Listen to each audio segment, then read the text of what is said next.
દાંતીવાડા અને સીપુ ડેમને કાચી કેનાલથી જોડવાની મંજૂરી આપવામાં આવી છે। સરકારી વહીવટી તંત્રે આપી છે દાંતીવાડા અને સીપુ ડેમને મંજૂરી। મહત્વનું છે કે છેલ્લા 10 વર્ષથી ખાલી રહેલા સીપુ ડેમમાં પાણી પહોંચાડવા માટેનું આ આયોજન છે।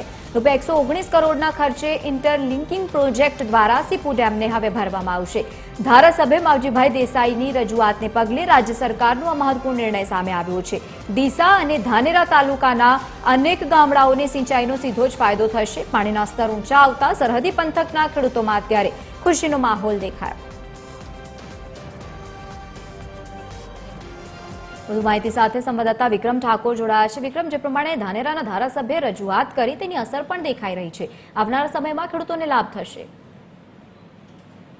જે લવલીન ચોક્કસથી વાત કરો તો બનાસકાંઠા જિલ્લાના દાંતીવાડામાં સીપુ ડેમની કાચી કેનાલ ઇન્ટરનેટ લિંકિંગ કરવા રાજ્ય સરકારે આપી વહીવટી મંજૂરી છે। કે વાત કરો તો સીપુ ડેમ છેલ્લા 10 વર્ષથી ખાલી ખાલી રહેતા તેને લઈને ખેડૂતો ખેતી માટે પણ પાણીના તળ પણ ત્યાં ઊંચા છે, છતાંય પણ આ ડેમ આવે છતાં પણ ડેમ ન ભરત તેને લઈને ખેડૂતો પણ પોતાની ખેતી નથી કરી શકતા। તેને લઈને રાજ્ય સરકાર જે વિધાનસભામાં જે આ માજીભાઈએ જે આ મુદ્દો ઉપાડ્યો હતો તે મુદ્દાની જે મંજૂરી મળી તેને લઈને હાલ તો દાંતીવાડા વિસ્તારના તેમજ ધાનેરા વિસ્તારના જે ખેડૂતો પણ ખુશી જોવા મળી। કેમ કે જે વિસ્તારના જે ખેડૂતો છે ત્યાં ખેતી તો કરી છે, પણ ત્યાં પાણીને લઈને જે આ ડેમ ભરવાની જે વાત ચાલુ તેને લઈને ખેડૂતોમાં પણ ખુશી જોવા મળી કે હવે આ ડેમ ભરે તેને લઈને ખેડૂતો પણ પોતાની ખેતી કરી શકશે। તેને લઈને ખેડૂતોમાં પણ ખુશી જોવા મળી રહી। જી લવલી, બિલકુલ આભાર સમગ્ર માહિતી સાથે જોડાવા બદલ। તો ખેડૂતોને જે પ્રમાણે પાણી મળી રહેશે તેને લઈને ખુશીનો માહોલ દેખાયો।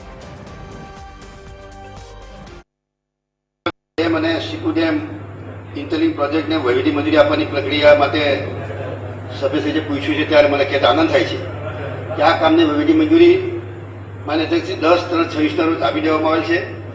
તે માટેનો અંદાજિત ખર્ચ 119.13 કરોડ થનાર છે। આ માટે વહેલી તકે આગળની પ્રક્રિયા હાથ ધરીને આ ડેમની કામગીરી કેનાલની કામગીરી શરૂ કરવામાં આવશે।